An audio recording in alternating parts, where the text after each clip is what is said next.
Бул подкаст Сорос Кыргызстан фондунун колдоосу менен даярдалды. Материалда айтылган пикирлер сөзсүз түрдө Сорос Кыргызстан фондунун көз карашын чагылдырат дегендик эмес.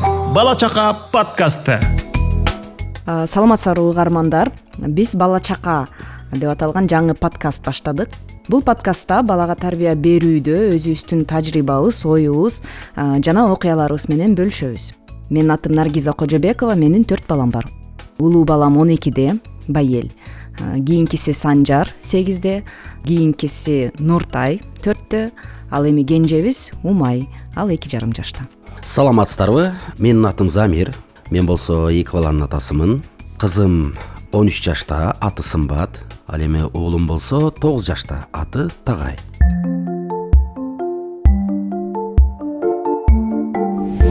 Биздин бүгүнкү темам балалуу болууну пландаш керекпи же Кудай бергенин төрөй бериш керекпи деген аябай сонун кызыктуу теманы тандап алдык. Эмесе бул теманын тегерегинде албетте кайчы пикирлер айтылышы мүмкүн. Биз анын баардыгына даярбыз. Бирок ошого карабастан мен ата катары өзүмдүн пикиримди да билдиргим келет. Мен чындап эле ойлонуп көрсөм, мага көп айтышат да, эмнеге 2 эле бала? Эмнеге дагы балалуу болууну пландаган жоксуңар? Же болсо сурашат, дагы балалуу бололу деп атасыңарбы деген суроолор болот албетте. Бирок бир жагдайды эске алуу менен биз ушул нерсени кийинчерээк экинчи планга чыгарып жүрөбүз да. Себеп дегенде менин жубайымдын ден соолугуна байланыштуу биз удаа балалуу боло алган жокпуз. Кыздуу болдук. Кызым менен уулумдун ортосунда деле 4-5 жыл айырма. Кызыбыз эс тартып чоңоюп калгандан кийин уулдуу болдук. Уулубузду пландадык. Эркек бала керек деп. Анан кийин мындай токпейил болуп калдыкпы дейм да. Кызым бар, уулум бар деп эле учурунда. Азыр ойлоп көрсөк, үйдө 2 бала аздык кылат экен. Себеп дегенде эң биринчиси үйдө экөө тең эгоист болуп калат экен. Анан кийин мен көп эле көрүп калам, кээ бир үйлөргө барганда 4-5 силердикиндей балдар топурап, бирин-бири жетелеп, бирин-бири кийинтип, Бири-бири менен мушташып, кайра табышып, ушинтип топурап атса суктанып кетебиз да, кандайдыр бир деңгээлде. Анан бирок ошого карабастан 2 бала болгон үйдө баары бир салыштырмалуу тынчтык болот экен. Өзүбүз да ошого көнүп калат экенбиз. Алардын ойногону дагы чектелип калат экен. Же башка эч ким менен ойнобогонго экөө бири менен бири күнүгө эле бир нерсени кыла бергенден тажап кетишет окшойт да. Анан көп да урушат экен андайлар. Алаксай турган башка эч нерсе жок үчүнбү? Анан көп да сүйлөшпөйт экен бири менен бири, көп деле сырдашпай калышат экен.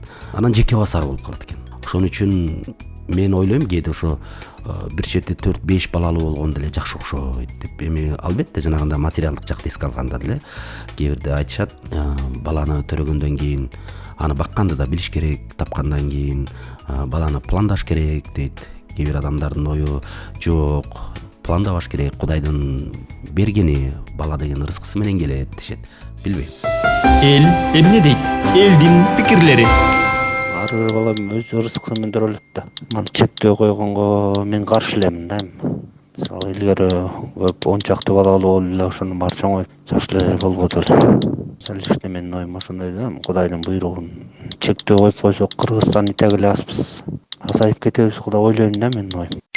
План керек, негизи пландаганды деле Кудай берет да. Биринчиден атасы менен энесинин ден соолугу даяр болуш керек. Өзгөчө эненин ден соолугу бекем болуш керек. Экинчиден каражат маселеси, бала жана эне үйдө отурганда баардык жактан камсыз болуш керек. Үчүнчүдөн эки тараптуу макулдашуу, эркек үй бүлөнү бакканга даярбы, эне мээрим төгүп багып үйдө отурабы жана экөө биргеликте баланы татыктуу тарбия берип чоңойтконго даярбы деген маселе.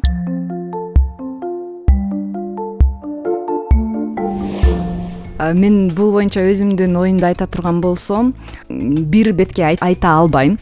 Негизи түпкү тегимде пландаш керек деген ойдомун, ушуну туура көрөм. Азыркы заманда баардыгын эске алыш керек. Биздин ден соолугубузду, материалдык абалыбызды, эмоционалдык жана психологиялык жактан ошого даяр болушубуз керек. Бирок ошонун баардыгын билгеним менен, ошонун баардыгын ойлогонум менен биздин үй бүлөдө башкача болду. Анткени биз кызыбызды, 4-чү балабызды пландаган жокпуз. Чынында. Бирок азыр өкүнбөйбүз. Анткени бала бар, 6 саны аман, 2,5 жашка чыгып калды, бизди кубандырып, сүйүндүрүп келет. Мен ойлойм да, бизди курчап турган чөйрө деле кандайдыр бир деңгээлде бизге таасирин тийгизет окшойт да. Баарыбыз эле бала болуп туруп элебиз, анан кийин аталык, энелик миссияны аткарабыз. Мен азыр сен менен сүйлөшүп отуруп бир нерсе элестеп кеттим да.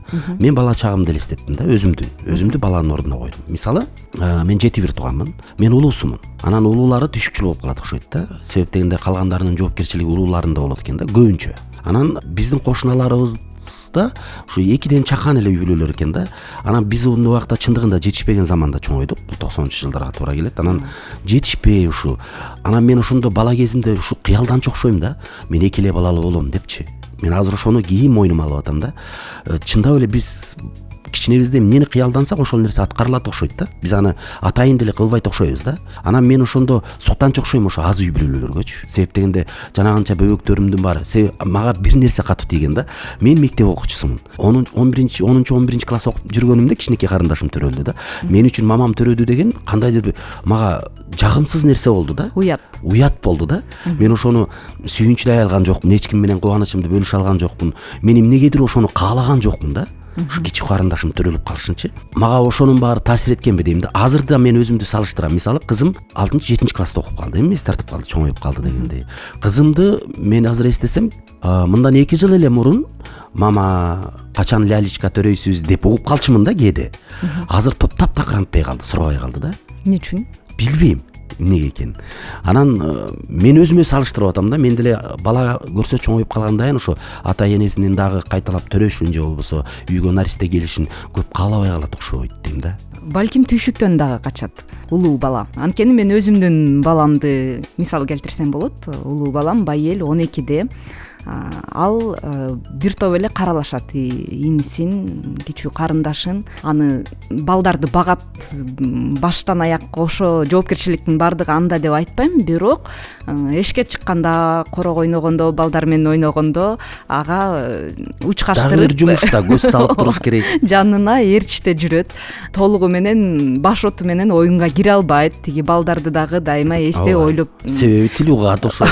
Ооба, эстеп турушу керек. Анан 4-түнчү балалуу болгондон кийин балам ошол кезде бир 10 жашка чыгып калган болчу. Ошондо ал бизге айткан: мындан ары балалуу болбогончу. Биз эми аны тамаша күлкү катары кабыл алганбыз, бирок ал өзүнүн чындыгын айтты да. Апа, туруп эле койгулачы, мен башка балага карагым келбейли. Сиз Бала Чака подкастын угуп жатасыз. Биздин үй бүлөдө азыр карама каршы ситуация азыркы учурда. Анткени кичүү балдарыбыз 4тө, анан 2,5 жашта. Экөөнүн тең таттуу болуп турган чагы, экөөнүн тең тили дагы азыр тим эле ширин. Өзгөчө 2,5 жаштагы кызыбыз көп сөздөрдү айта элек, айрым тамгаларга тили келе элек. Анан ошол сөздөрдү айтса тим эле жүрөгүм эзилип аябай жакшы көрүп турам. Деде бажым, унутпа атартын, унутпа таманда тегүндө. Деде турмута, эми тургап ауыта, менен дарыта, кандыга кабатпаяп тики төтөт намыта.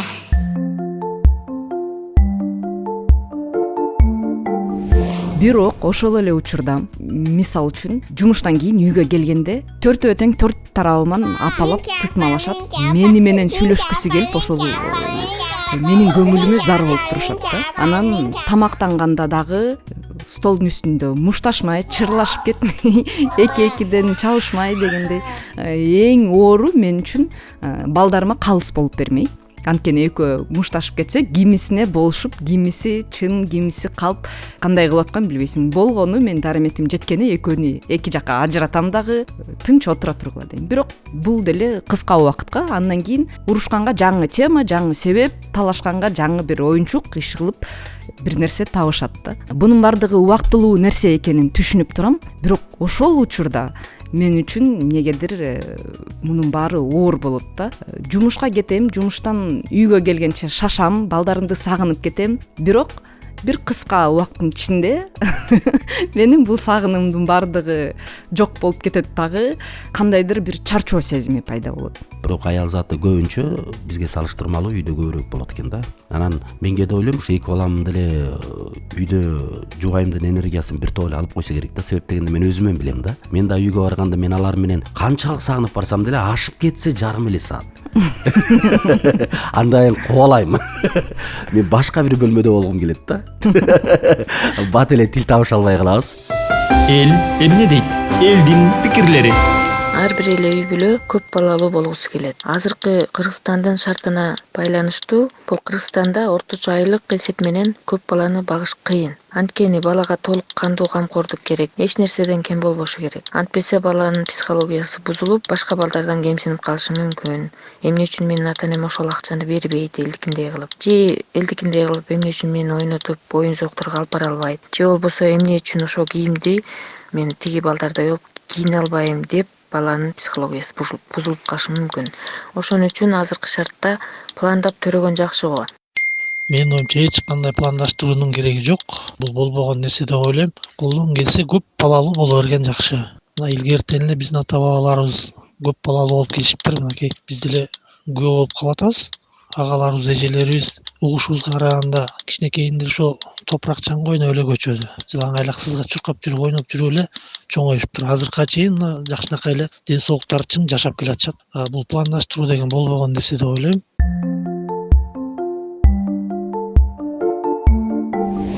Ошондой болсо да менин байкашым боюнча анан улуу муундагы апаларыбыздын, эжелерибиздин айтымында улам кийинки муун өзгөчө эркектер салыштырмалуу баласак боло баштады деп айтылат. Менимче мында чындык бар.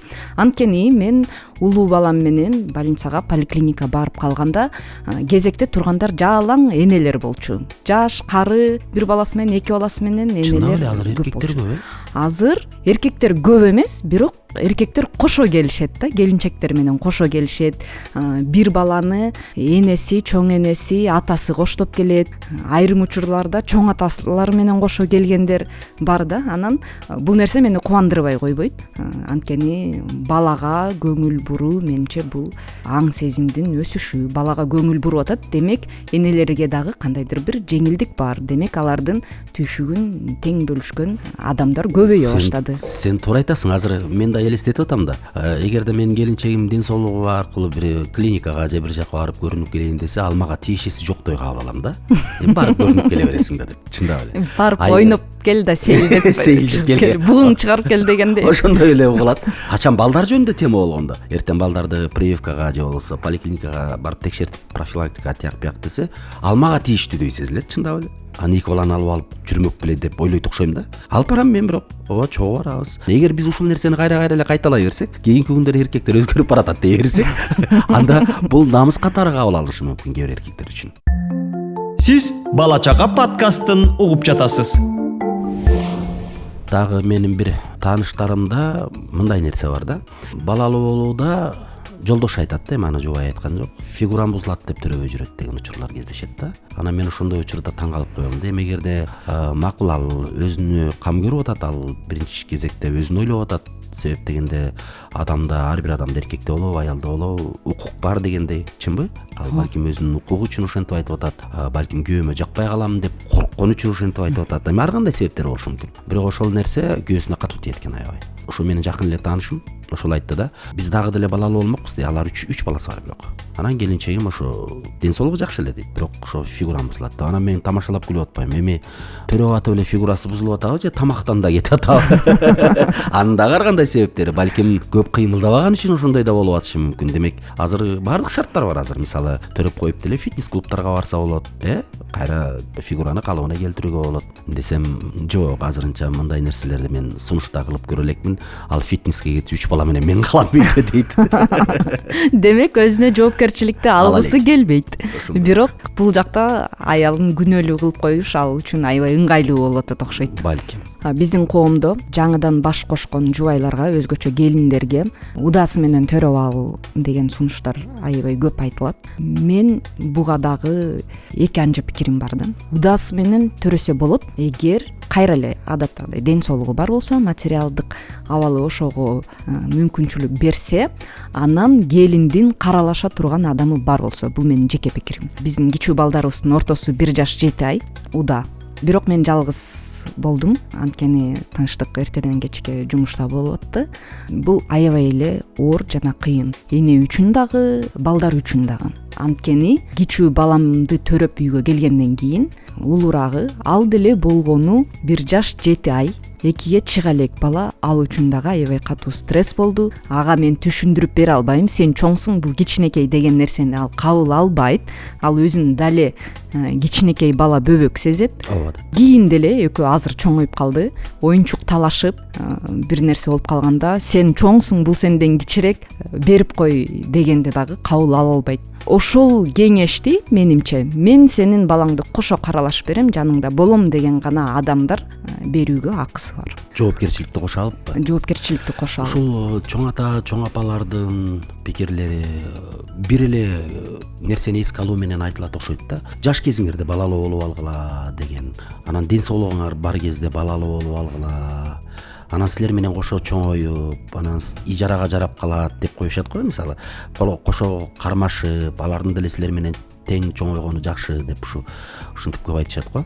Мен мисалы азыр ойлойм да, келинчегим менен мисалы келинчегиме деле антип азыр төрө деп мынтип кеңеш берген деле киши, менин кайненем деле антип кеңеш бербейт болуш керек, себеп дегенде кызынын ден соолугу биринчи орунда турат.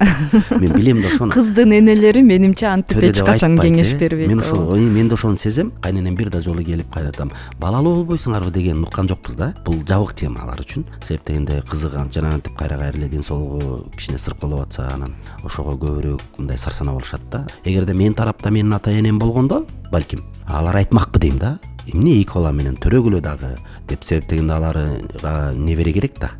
Анан ошондой талаптар болбогон үчүн дагы биз токтоп калганбызбы дейм да. Чындап эле жаш кезде өрт болуп турган учурда, жанагынтип эч нерсени көзгө илбей турган учурда, анан кийин телегей тегиз болуп турган учурда, адамдын возрасы өткөн сайын, жаш курагы өткөн сайын биз эсептей баштайт экенбиз. Көп нерсени эске ала баштайт экенбиз. Рационалдуу боло баштайбыз бардыгын. Ооба, үнөмдөп баштайт экенбиз.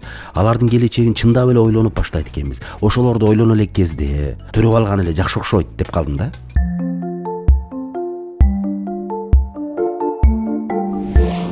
Көрсө кээде ушу сен айткандай кайчып пикир деп кол силтеп эле ушу көп балалуу болуп эле чын эле ар бир баланын өзүнүн рызкысы болот экен деп деле ошол нерсеге макул болуп кетесиң да. Эми антип макул болоюн десең кеч болуп баратат. Мен дагы бир нерсени айтып кетким келет. Улуу балдарымдын аралыктары 4 жылдан да. Анан улуу балалуу болдук, анан 4 жылдан кийин экинчи балалуу, анан кийин дагы 4 жылдан кийин үчүнчү балалуу болгонбуз да. Ошол учурда мисалы үчүн биз материалдык абалды, ден соолукту эске алышыбыз керек деп атабыз. Мен үчүн менин эмоционалдык абалым дагы аябай маанилүү болчу да. Анткени 4 жылдын ичинде мен да бала жытын сагынып, кадимкидей эмизгим келип, баланы кучактагым келип, аны көтөрүп баскым келип калган 4 жаштагы бала бул ата энени түртүп баштаган учуру болот. Аны ашыгыраак кучактап, көбүрөөк өпкүлөп койсоң түртүп, анан ойногонго шашат, досторуна чуркайт дегендей, анан көп уруксат бербей калат. Анан бул тенденция улам жаш өткөн сайын өсө берет, көбөйө берет, күчөйө берет. Анан ушунча убакыттан кийин балалуу болгондо мен өзүмдүн энелигимен чынында рахат алгам да. Ар бир күнүмө балам ыйласа деле ошого деле кайыл болчумун, түнү менен ичи көп ыйлайт, чиренип, ошентсе деле баламдын бар экенине, алты сана аман, ден соолугу жакшы экенине сүйүнүп, түнү менен ыйлап чыкса дагы эртең менен көзүн ачып жылмайып койсо, мен үчүн бул чоң бакыт болчу. Толугу менен өзүмдү балама арнап, ошондон рахат алып жашагам ошол учурда. Менимче атасы дагы, энеси дагы балалуу болгонго эмоционалдык жактан дагы даяр болуш керек. Ошого жылуулук берип, мээрим төгүп, анан балдарың менен ойноп, аларга билим берип, ушул оюн аркылуу дагы көп нерсени үйрөнөт да бала. Анан эгер балдарың көп болуп турса, ар бирине көңүл бөлүп жетишпей турсаң, бул дагы энени кыжалат кылат экен. Негизи мен ойлоп атам да, эне айрыкча энем бала менен көп болуп атпайбы? Бир бала болсо деле, 10 бала болсо деле, энеде ошондой эмоционалдык абал болот окшойт да. Себеп дегенде бизде үйдө кээде мамасы экөө бир ашынып тентек болуп кетет да. Эмне эле үйдү 4 сапырып 4 түшүрүп. Эми мен деле жиним келет, бирок мен негизи бала урушпайм да. Алар менин урушпашымды билишет, ушу менин жанымда көбүрөөк тентек кылышат да. Анан кээде болушуп койгонумду да билишет да. Кундуз чыдабай кетип кыйкырат да. Экөөнү кыйкырат. Мен айтам, 10 балалуулар кантип жашаган депчи. 10 балалуулар. Мисалы да, кыйкырбай эле, өкүрбөй эле, же ошо тескерисинче 10 балалуу болгон энелер тескерисинче мындай көнүп калабы дейм да.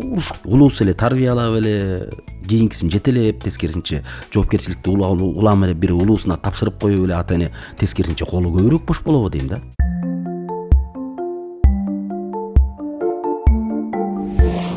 Демек ар бир адам өзү үчүн чечет. Болгону бир нерсени эске алып коюш керек, менимче, бул жоопкерчилик. Биринчи кезекте өзүнүн алдында жоопкерчилик, жана балдарынын алдындагы жоопкерчилик. Мен деле бул темада эки тарапка өттүм да. Эки тарапка тең айла жок өтөт экенсиң. Себеп дегенде бир эле тараптуу болуп анан ушундай болуш керек деп чекитти элеп белгиси менен коюу бул туура эмес. Ар кимибиз балалуу болуп атканда чындап эле эң биринчи сен жакшы айттың, ата болобу, эне болобу, жоопкерчиликти сезе билишибиз керек го дейм да. Жоопкерчилик. Анан жоопкерчилик деген эмне? Жоопкерчилик керек болсо ошо балага эле болгон жоопкерчилик эмес. Сен ошо турмуш куруп аткан, ошо балдарды пландап аткан сенин жубайыңдын дагы жоопкерчилиги эркектин мойнунда болуш керек деп ойлойм. Анан ошонун баарын эске алуу менен мунун баардыгын кадимкидей эле акылга салып, кадимкидей эле мисалы ишкана ачсак деле пландайбыз да. Бул эмне болгон ишкана болот, келечеги кандай болот депчимби? Ага караганда биздин балдарыбыз деле биздин ишканабыз да. Ишкана эмес, мындай примитивдүүрөөк айта турган болсом, уй сатып ала турган болсок деле пландайбыз да. Ал уйду кайсы сарайга байлайбыз, эмне чөп жейт, кайсы бадага кошобуз. Ал сүт бере турган уйбу, ал эт бере турган уйбу дегендейби? Анысы кандай? Жок, чындап эле. Баланы деле ошентип пландаш керек да. Биз деле тандап атпайбыз. Экөө кадимкидей эле конокко бараарда пландайт го. Сен эмне кийип барган атасың? Ал жерде сен көп ичпе. Канча сом алып барабыз, кошумчабыз канча. Алар минтпеди беле. Ушундай нерсени пландайбыз, анан балага келгенде эле пландагыбыз келбей калат бекен.